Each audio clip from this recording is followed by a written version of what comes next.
You are listening to the Lawyer Life Podcast, episode number 23, Effective Negotiating Strategies for Women.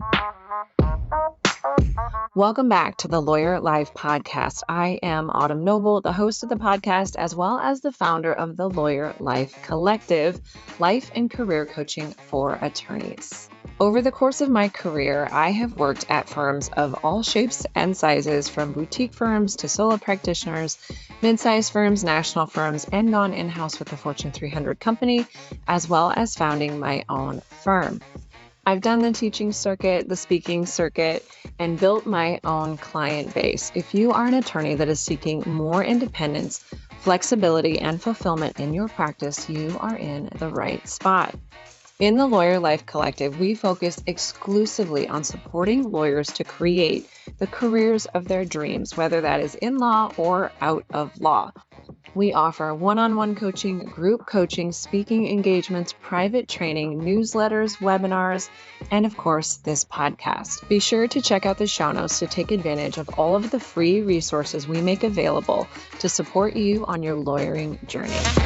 This week, we are focusing on negotiations. Over the past several episodes, we've been talking about dealing with difficult humans, managing relationships, having difficult conversations, and now we are culminating that series with a discussion of how to effectively negotiate and why it's so crucial for women. But before we dive in, a few important announcements about upcoming events. First, if you are someone who is long on dreams and short on time, be sure to mark your calendar and attend our next free webinar on May 8th at 4 p.m. Central, where we will unpack how to find more time, how to get more done, and actually start creating the life of your dreams.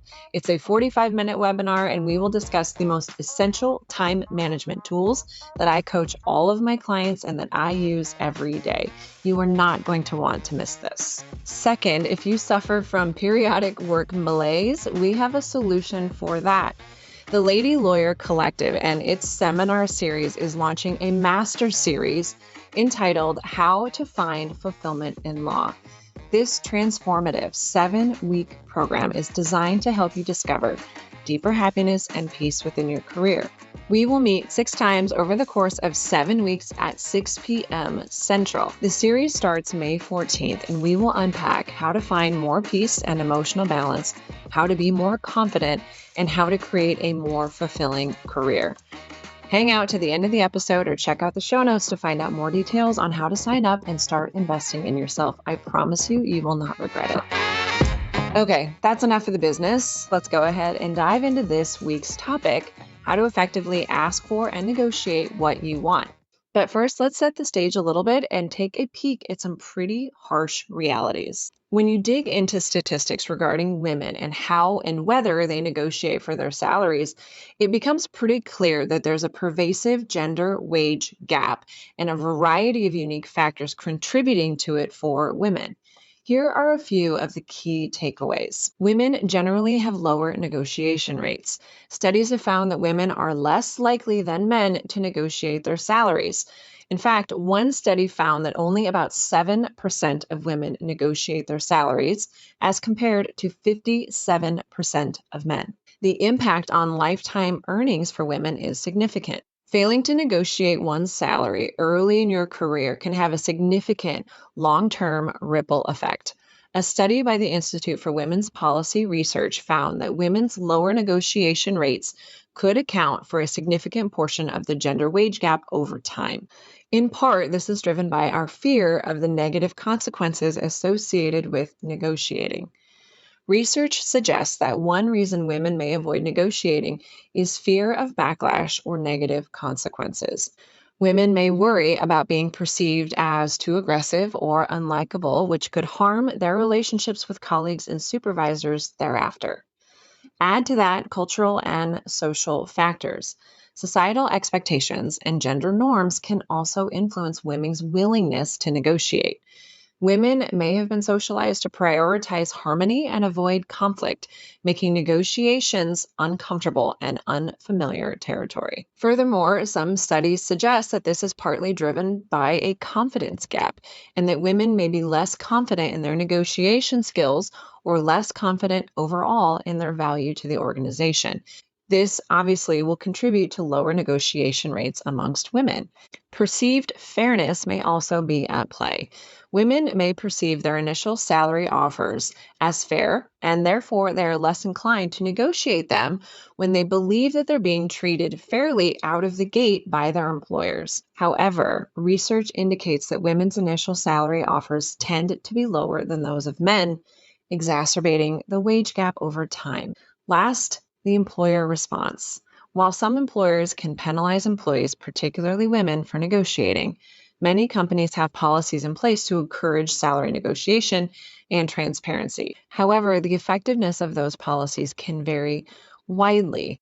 And it's clear, given my review of these statistics, there are a lot of underlying factors that must be overcome first in order to close that gender wage gap. These statistics really underscore the need for women to talk about this important issue and take meaningful action to address this gap. And while those statistics focus on women's negotiation tactics surrounding salary, today we're going to unpack general negotiation strategies that can be applied in any situation. We are going to walk through negotiations from infancy to post-mortem to help you prepare for and bring your best game face to the negotiating table. First, when we think about negotiations as women, we have to really start with an exploration of ourselves and why we want to have the negotiation, but also why the negotiation is so hard. First, we have to get very clear on why we want to push back. What is it that you're wanting to get out of the discussion, and what is your position on the matter at hand? This can be further explored by considering what will it cost you to not have the conversation, and conversely, what will you gain if your request is granted? Based upon that type of self-exploration, we can kind of distill everything down to a why statement. I'm doing this because I believe that I'm worth more. I'm doing this because I believe the statistics that my initial offer is probably a little bit low. I'm doing this because I believe that there's room for movement on both sides, and I want to see what that looks like. But we want to get really clear on what that why is, because that is going to provide our anchor as we move forward, and particularly when things start to get a little uncomfortable. In addition to the why that's specific to the discussion and the request, we want to understand our why on a more personal level. And that is going to require us to understand why it's so important for us as women to develop these skills. In order for us to become more confident in pushing back and negotiating for the things that we want, we have to start practicing the skill. And the more we practice it, the more we're going to be confident with that skill and build self-confidence and trust our ability to know when it's appropriate to push back. And remember, economically, our failure to push back could cost us $1 million over the course of our lifetime. Is it worth it to you to practice that skill, build that confidence, knowing what could actually be on the line? In addition to developing confidence through the negotiating process, these discussions provide us an opportunity to take back our power. One of the things that I often see, especially with young professional women, is that we have a tendency to be maybe too deferential, and we wait for other people to create the career that we want and expect that they're going to have our best interests in mind and ensure that our path aligns with whatever goals that we have. Stepping up and having these difficult negotiations allows us to take that power back instead of waiting for other people to create the career or the income or the job that you actually want. You instead step up and try and make it happen for yourself. As you explore these whys and justifications leading up to the potential discussion, you might want to also ask yourself, what would I be modeling for everyone around me that's watching me when I have the conversation or if I don't have the conversation? How people perceive women will hinge on how we show up for ourselves and how we use our voices to advocate for ourselves. And remember, no matter what you are doing or where you are at on your career journey, there are young women watching you and looking up to you.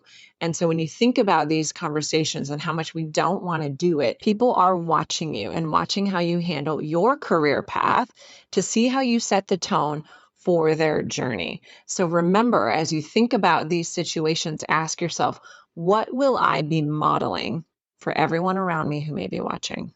The other piece of self-reflection as you prepare for negotiations is to really dig back into your past and develop an understanding of your negotiation history and your negotiation style. This may include an exploration of what your family taught you about negotiating and whether advocating for yourself was prohibited or off limits or unbecoming of a woman.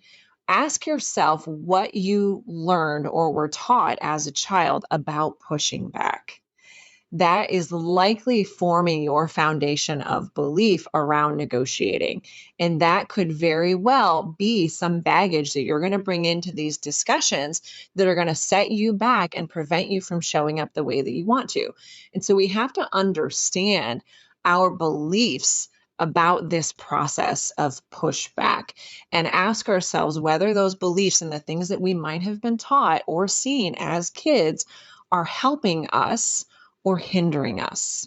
That exploration is also going to include the negotiating styles of the people around you that you witnessed growing up. Did they tend to be aggressive? Were they cooperative, passive, deferential, indirect, constructive? How did people handle conflict around you?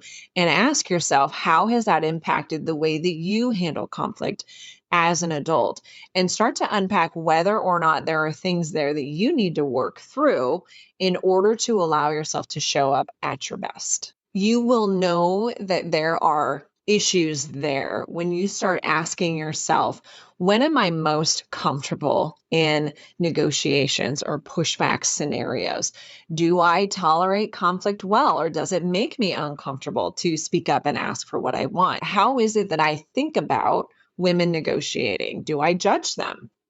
Those are all signs that there's something going on from your past and within your belief structure that needs to be sorted out before we move forward. So step number 1 is to really do that inner work. Get clear on why it's important for you to have this particular conversation.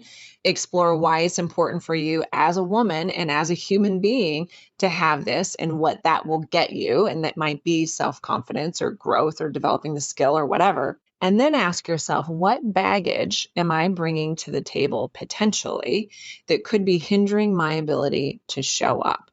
And that's going to really get into those beliefs about pushback and particularly pushback as a woman.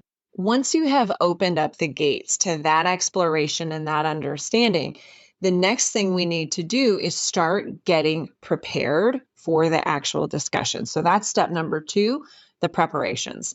As with any new activity or exploration, the first step is asking whether or not there are people around you or resources available to you that could help you prepare for the discussion. It could be a coaching session. It could be a book, a webinar, a trusted advisor, a mentor, or a coworker.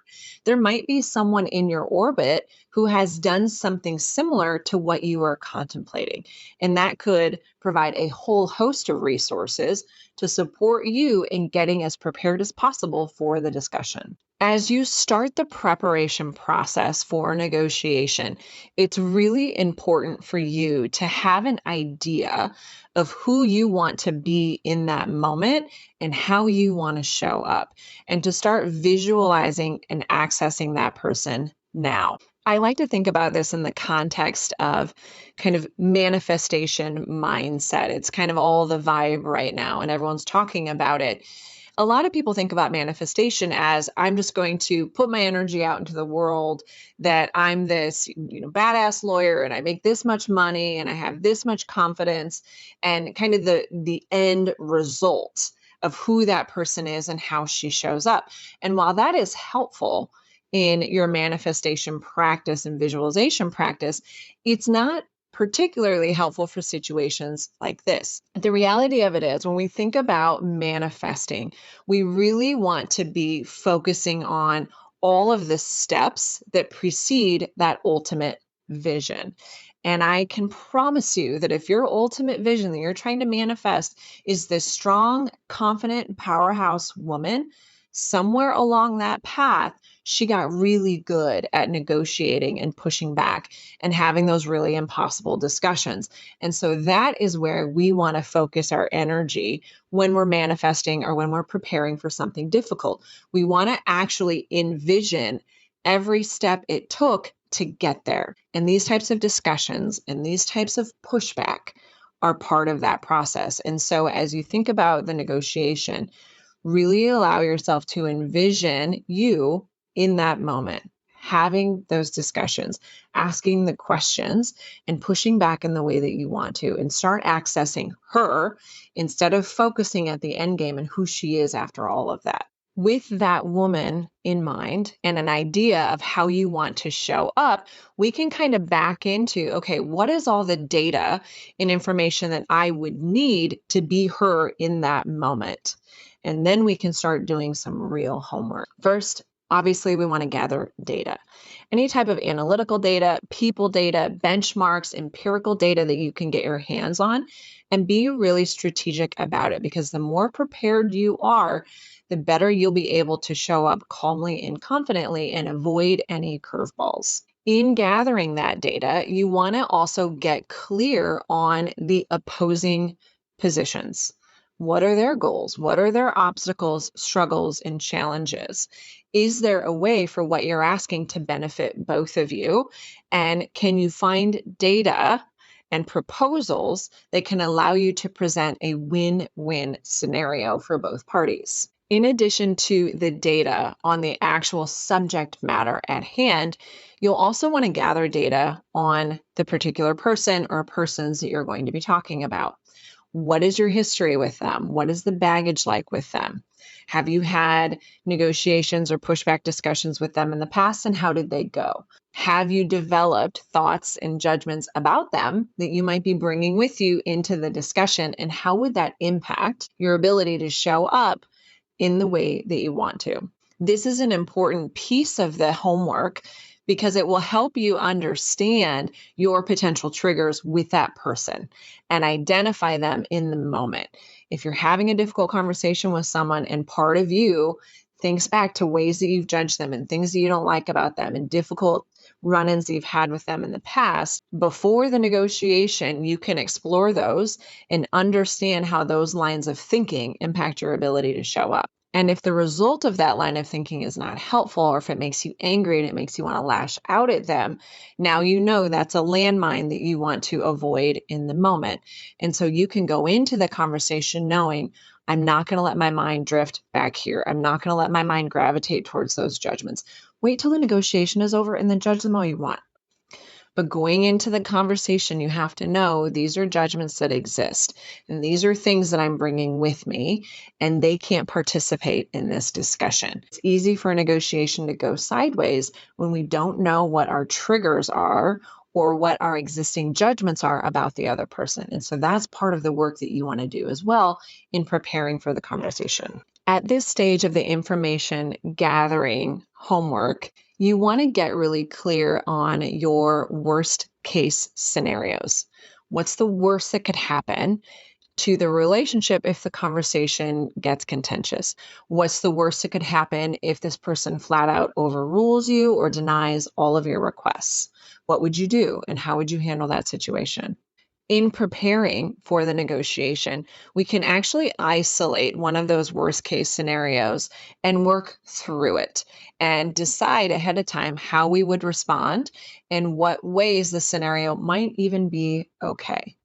That way we can know that when that worst case scenario fear or worry happens or comes up during the negotiation, it doesn't have to cause us to panic because we've already worked through it ahead of time and have gotten some clarity around how we could be okay and how it might not be as horrible as we're making it out to be. It will provide you the tools that will help you calm down, and soothe any panic that could come up in the negotiation when things don't feel like they're going the way that you want them to. After you've gathered all of that data, you want to synthesize it down into kind of a concept of what you're going to be asking for. And how can that data and everything you've thought through and everything you analyzed, how can we craft a request that's easy to say yes to? And that may mean that we also have to prepare a work plan or contract terms or job descriptions or a process to execute on whatever it is that we're asking. And we provide that to them almost on a silver platter so that they don't have to do any thinking. They don't have to figure anything out. We have made the request and we figured out how to make it happen. That can make coming to yes very easy for them. You want to make it a no-brainer and as simple as possible. So as you do your legwork and you gather data, that is the ultimate goal. Do I have enough information to figure out how I can make this a very simple, easy yes for them? Not only will that make it easy for the other person to acquiesce to whatever you're asking, but it's going to provide a lot of clarity to everybody involved and set expectations around what is going to come from that discussion.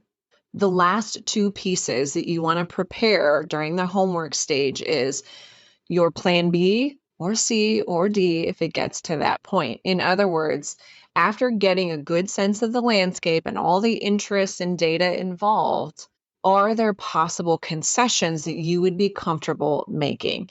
And come up with a list of those, a plan B, C, or D, so that you're prepared to offer those if need be in the conversation.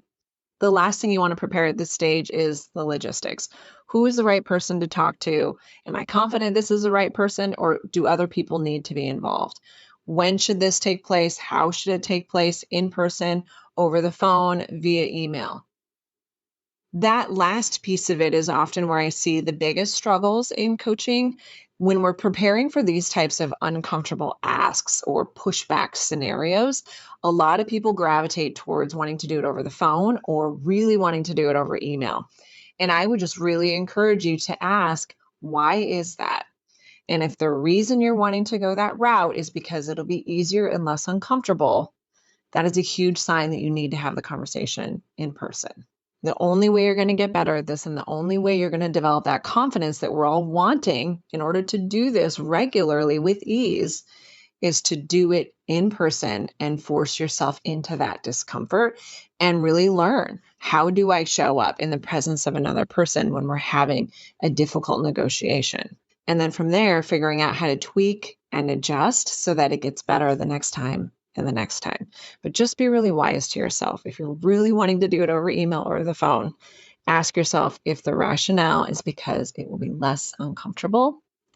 And if that is really in alignment with all of those why statements and all the why analysis that we did at the beginning. Okay, at this point, you have done your internal work, you're clear on your whys, and you've done all of your homework and gathered all the data that you can possibly gather to do this. So now let's talk about how we actually execute on this conversation. First, we're going to tee up the request with your opening. And this is going to be where you utilize a bit of a hook to open the conversation and engage interest by setting the stage to what you're asking for. And that might be simply opening with your intention. I would like to talk to you about my status as a senior associate, my path to partnership, my salary, my current pay structure. Setting that out right out of the gate, but then introduce a little bit of gratitude. I always recommend that once you set the stage or once you're about to close, you want to have gratitude at the front end and also at the back end. So we set the stage and then we transition to the actual request by expressing some gratitude. And that may simply be thanking them for taking the time to meet with you. They don't have to meet with you. They're busy people, you're busy people, and just recognizing that out of the gate, that they're taking time out of their day to have this discussion with you and hear you out, and stating that plainly and simply before you transition into the actual request. Now we are ready to make the request. We are going to state it simply and assertively, and we are going to start with our most aggressive request.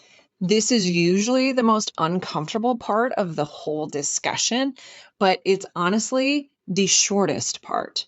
We had our opening, we had our gratitude, we had our one-line request, and now we're just going to keep on trucking ahead and we're going to start laying out the justifications and the facts surrounding our request. This part of the negotiation is really important because we do not want to be having a discussion where two people are operating from very different sets of facts. So at this part of the conversation, your job is to make sure they are clear on all the facts and all the information that you are using as the foundation of your request. So we lay out the thesis for our request, and then we start supplying the supporting evidence related to our position.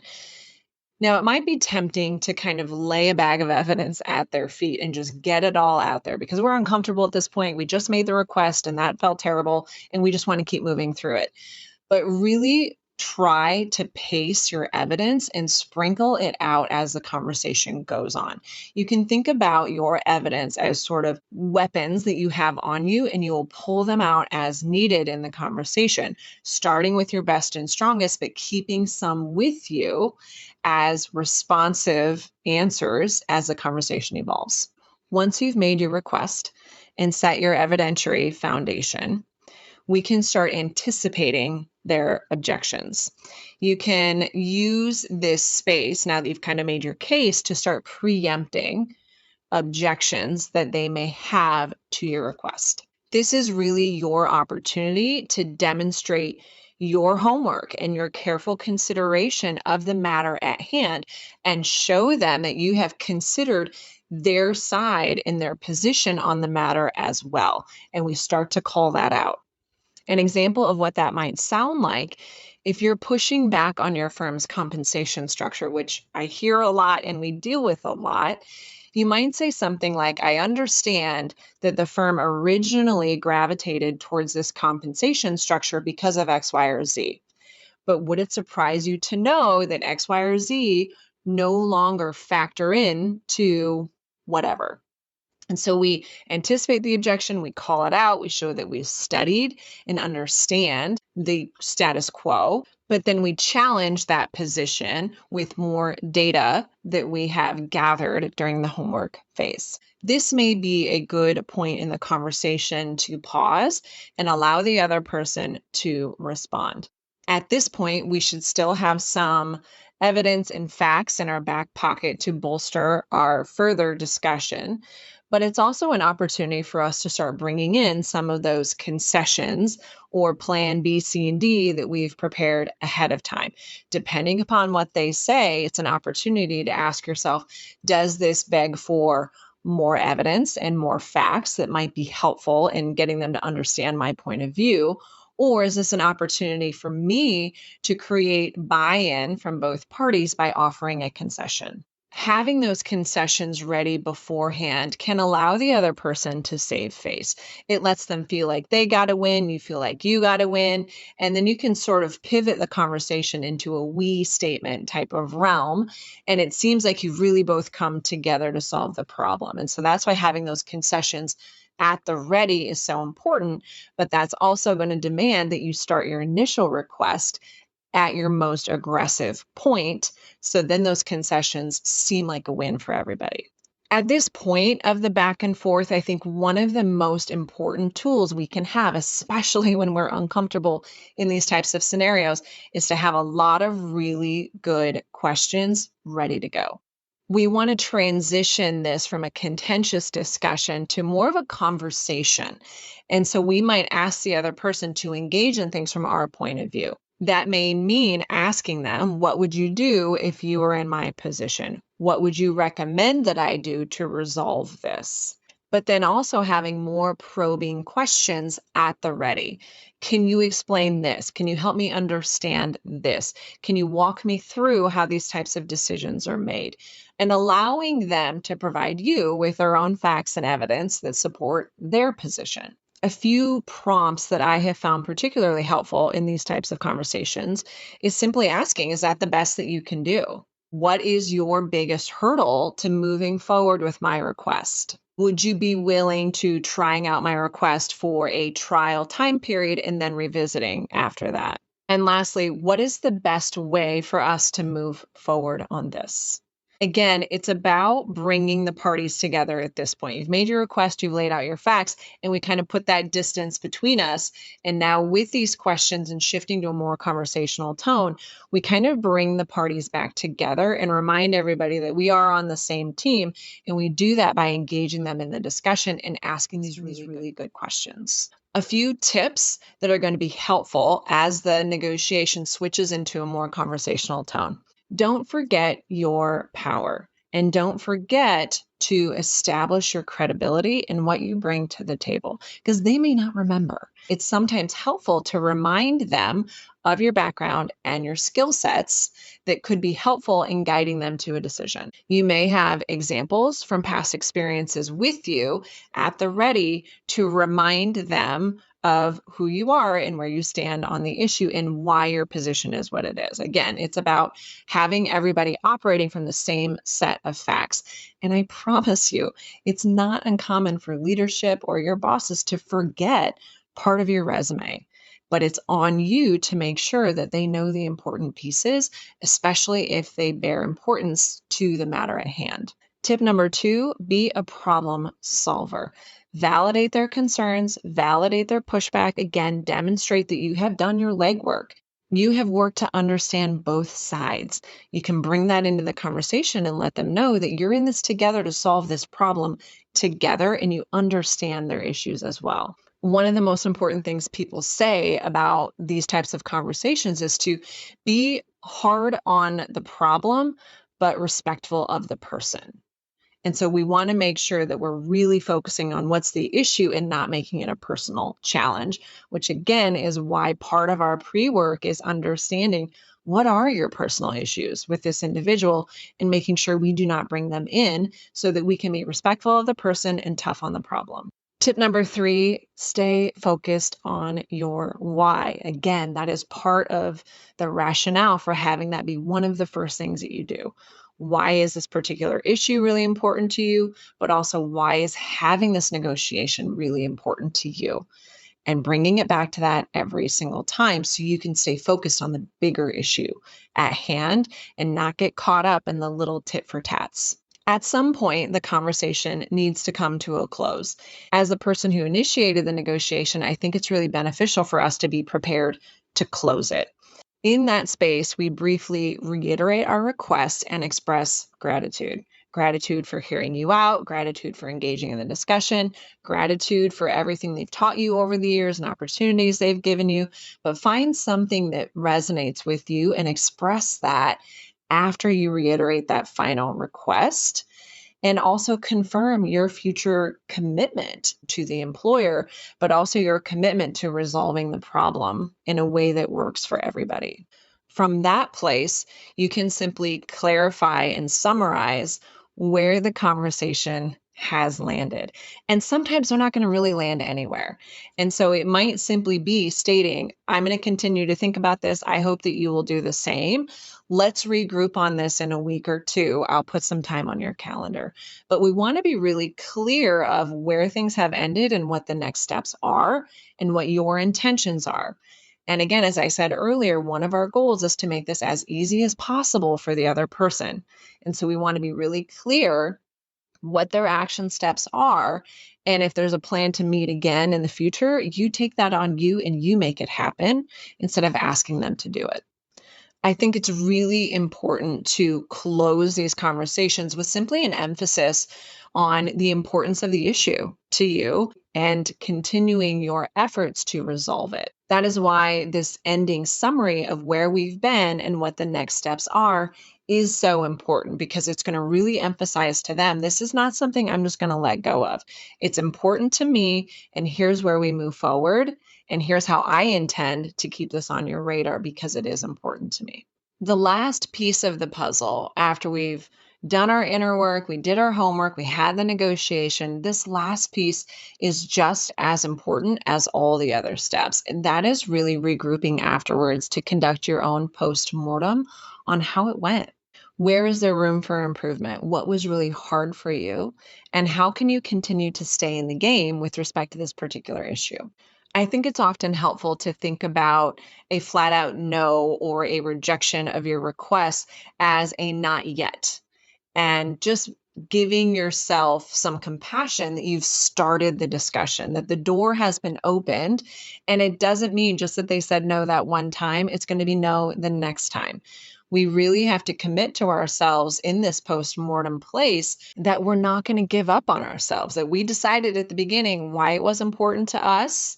And we're going to stick to that and see it through, even if the initial answer was no. That means committing to staying in the game, and don't do this sort of quiet quitting thing. Just because they initially said no, it doesn't mean it's foreclosed forever. And so we want to continue to show up in a way that lets them see how committed you are to the organization and how willing you are to collaborate on this particular issue. It doesn't mean that you stay forever, but what it does mean is that you're going to show up and have a good attitude despite whatever happened in the negotiation, because that's who you want to be. And if ultimately their answer really is no, you have a choice to make, but at least you've sown some really good will along the way and learned how to show up despite the frustration about how the conversation did or didn't go. During your postmortem analysis, I also recommend considering whether it would make sense to have a follow-up with the individual. And I don't mean a follow-up about the particular subject matter. I mean a follow-up on kind of the global issues. You might consider asking them for feedback on how you handled the discussion. You might ask them for more information. If there were things that they said during the discussion that took you off guard, or that you didn't know or didn't anticipate, I think it makes perfect sense to follow up with them and ask for more detail or example, particularly if during the negotiation it got a little contentious and maybe they were belittling or maybe they were criticizing you and it felt really unfounded. I think it's perfectly fair to go back to them and say, during the discussion, you said that I continually drop the ball on significant projects. Can you give me some examples? Because I wasn't aware of that and no one's given me that kind of feedback and I want to do better. It's about holding them accountable for what they said during the discussion, but also wanting to make sure that you're operating from the same set of facts that they are and seeing if there are any facts supporting some of the things that they said during the conversation. That follow-up conversation also allows them to see you as someone who is seeking constructive feedback, who is a constructive thinker, and isn't just someone who's here to be a muckraker or a complainer. When you go back to them following the negotiation, however it went, it really demonstrates your capacity and commitment to growth when you come at it from that perspective and not like, I'm here to fight again about this issue. No, I'm here to get your thoughts on how it went and to ask some follow-up clarifying questions. It allows you an opportunity to set the tone for what they think about you in light of the conversation that you had with them. This also allows you to remain positive and take as much good out of it as possible. Maybe you learn something new about their perspective. Maybe you learn something new about the organization. Maybe you learned a new talent that you have or a new challenge that you have in negotiating. Remain positive and look for ways to take some good from the exchange. That follow-up will also provide you an opportunity to better understand the no and why they landed where they landed. With that information, it's just going to give us more fuel to figure out how to try and get them to yes. So I really recommend finding an opportunity to regroup with them and get some type of constructive feedback or more details if possible. So to recap where we've been, when we're thinking about a negotiation, we have to first start with our own inner work. We have to understand why this particular subject matter is important to us, but also why this is important to us as a human being and as women in general, that larger why. I want to be more confident. I want to be an example of what's possible to other women who are watching me. Next, we want to do our homework, gather all the data you can possibly gather on the particular issue at hand, but also on yourself and on the other person. What are your judgments about them? What's your history of the relationship? What's your history and belief about negotiating in general? Are there judgments there? Do we need to clean any of that up so that we can come to the negotiation from a clean space energetically and focus on the matter at hand without bringing our own self-judgments and weird beliefs or judgments about the other person with us to the negotiating table. Next, we make sure we have a clear understanding and outline of where the negotiation is going to go. Have that outline with you and ready, and make sure that you have some really constructive and conversational questions at the ready to give you space to think, to give you time to gather more data from them and a better understanding of their position. Last, conduct that post-mortem.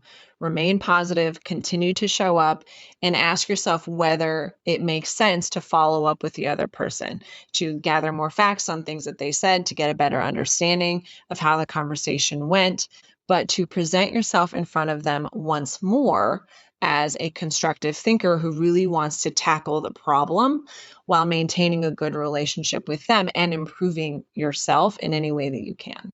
Remembering at the end of all of it that no doesn't necessarily always mean no. It could simply be the first of many conversations that ultimately lead to yes.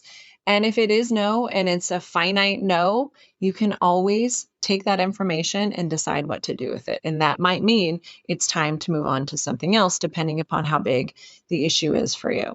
But that's a choice that you can make once you've gathered all of this data from these types of negotiations and conversations. All right, my friends, that is everything on this topic. And truly, we've only skimmed the surface, and I have so much more that I wanted to unpack on this. For those of you that are my current coaching clients, you know that I have tons of negotiating resources in your coaching portal. Be sure to access those. If you're not currently working with me one-on-one and negotiating in confidence is a skill that you want to develop, this is a huge sign for you to sign up, get some support, and access all of those free resources on negotiating. How do you set up the conversation? What is the outline? What are the important questions to ask? What type of data do I need to gather? It's all there and available for all of my one-on-one coaching clients. Next week, we are going to pivot a little bit and start talking about processing negative emotions and experiences. And this might mean processing a big fat belly flop of a negotiation. I hope that you'll join me there and learn how to dig out from those dark spaces. As I mentioned at the beginning, we have a fantastic webinar coming up on May 8th at 4 p.m.